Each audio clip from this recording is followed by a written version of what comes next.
Hello friends, नमस्कार, जय जगन्नाथ। आज होचे रविवार। आमे जाइथिलु बाबू संगे हॉस्पिटल। बाबू के छे ठंडा।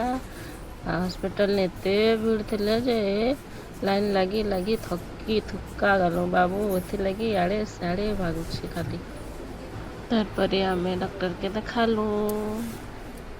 पहले ब्लड टेस्ट करलु। रिपोर्ट रे सब नॉर्मल अच्छी कले। तापर मेडिसिन लिखिदेले। मेडिसिन तापर बाबू कहला गुपचुप खाइबी। से गुपचुप खाला तानु आमे आसलु घर पड़बो।